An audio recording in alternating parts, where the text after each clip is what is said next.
Non veg ಮಾಡಿದಾಗ non veg ತಿಂದು ಸಾಕಾಯ್ತಪ್ಪ ಅಂತ ಅಂದಾಗ ಏನೋ ಎಕ್ಸ್ಟ್ರಾ ಏನೋ ಒಂದು ಕುಡಿಬೇಕು ಅಂದಾಗ ಈ ಥರ ರಸ ಮಾಡ್ಕೊಳ್ಳಿ. ಟೊಮೊಟೊ ರಸ ತುಂಬ ಚೆನ್ನಾಗಿ ಬರುತ್ತೆ. ಅದಲ್ದಿರ ದಿಢೀರಂತ ಏನಾದರೂ ಅನ್ನಕ್ಕೆ ಸಾಂಬಾರು ಮಾಡಬೇಕು, ತರಕಾರಿ ಇಲ್ಲ ಅಂದಾಗ ಈ ಥರ ಟೊಮೊಟೊ ರಸಮ್ ಮಾಡ್ಕೊಳ್ಳಿ, ಸಖತ್ತಾಗಿ ಬರುತ್ತೆ. ಬನ್ನಿ ಫ್ರೆಂಡ್ಸ್, ವಿಡಿಯೋ ಸ್ಟಾರ್ಟ್ ಮಾಡೋಣ. ನಾನಿಲ್ಲಿ ಒಂದು ಜಾರ್ಗೆ 3 ಟೊಮೊಟೊ ಹಣ್ಣು ಹಾಕ್ಕೊತಾ ಇದ್ದೀನಿ.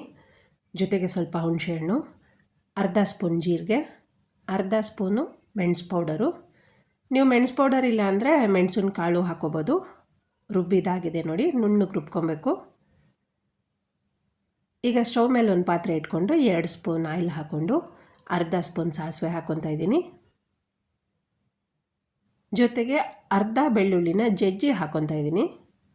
ಈ ಥರ ಬೆಳ್ಳುಳ್ಳಿನ ಜಜ್ಜಿ ಹಾಕ್ಕೊಂಡ್ರೆ ತುಂಬ ಟೇಸ್ಟ್ ಚೆನ್ನಾಗಿ ಬರುತ್ತೆ, ಹಾಗೆ ಘಮಘಮನೂ ಚೆನ್ನಾಗಿರುತ್ತೆ.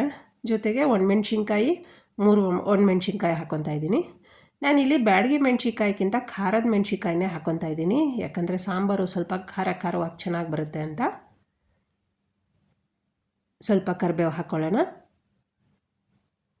ಮಿಕ್ಸ್ ಮಾಡ್ಕೊಬೇಕು.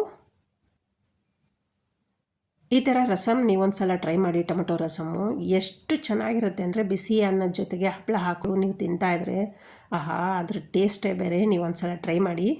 ಈಗ ರುಬ್ಬಿರೋಂಥ ಟೊಮೊಟೊ ಹಣ್ಣಿನ ರಸನ ಹಾಕ್ಕೊತಾ ಇದ್ದೀನಿ. ಜಾರ್ಗೆ ಸ್ವಲ್ಪ ನೀರು ಹಾಕ್ಕೊಂಡು ಅದು ಹಾಕ್ಕೊಳ್ಳೋಣ.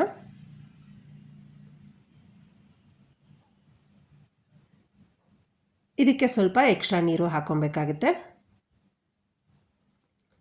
ಯಾಕಂದರೆ ಅದು ಟೊಮೆಟೊ ರಸಮು ತೆಳುವಾಗಿರಬೇಕು, ಅದಕ್ಕೋಸ್ಕರ. ಮತ್ತು ನಮಗೆ ಸಾಂಬಾರು ಏನಾದರೂ ಜಾಸ್ತಿ ಬೇಕು ಅಂದರೆ ನೀವು ಟೊಮೆಟೊ ಹಣ್ಣು, ಸ್ವಲ್ಪ ಹುಣಸೆ ಹಣ್ಣು ಮತ್ತು ಜೀರಿಗೆ, ಪೆಪ್ಪರ್ ಪೌಡರ್ ಎಲ್ಲ ಸ್ವಲ್ಪ ಹೆಚ್ಚಿಗೆ ತೊಗೋಬೇಕಾಗುತ್ತೆ. ಈಗ ನಾನು ನೀರು ಮಿಕ್ಸ್ ಮಾಡಿಕೊಂಡು 3/4 ಸ್ಪೂನ್ ಚಿಲ್ಲಿ ಪೌಡರ್ ಹಾಕ್ಕೊತಾ ಇದ್ದೀನಿ.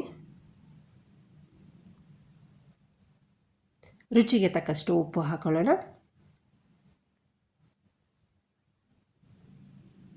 ಇಲ್ಲಿ ಅರ್ಧ ಸ್ಪೂನಷ್ಟು ಬೆಲ್ಲ ಹಾಕ್ಕೊತಾ ಇದ್ದೀನಿ. ಬೆಲ್ಲ ಇಷ್ಟಪಟ್ಟಿಲ್ಲ ಅಂದವರು ಸ್ಕಿಪ್ ಮಾಡ್ಕೊಬೋದು, ಆದರೆ ಬೆಲ್ಲ ಹಾಕೋದ್ರಿಂದ ರುಚಿ ಚೆನ್ನಾಗಿರುತ್ತೆ. ಯಾಕಂದರೆ ಉಪ್ಪು, ಹುಳಿ, ಖಾರ, ಸಿಹಿ ಎಲ್ಲ ಇರುತ್ತಲ್ವ, ಹಾಗಾಗಿ ನೀವೊಂದು ಸಲ ಬೆಲ್ಲ ಹಾಕಿ ಈ ಥರ ಟ್ರೈ ಮಾಡಿ. ನೀವೇ ಹೇಳ್ತೀರಾ ರುಚಿ ಹೇಗೆ ಬಂತು ಅಂತ. ಬೆಲ್ಲ ಹಾಕಿದ್ಮೇಲೆ ಚುಟುಕಿ ಇಂಗನ್ನು ಹಾಕ್ಕೊಂಡು ಮಿಕ್ಸ್ ಮಾಡ್ಕೊಂಡಿದ್ದೀನಿ.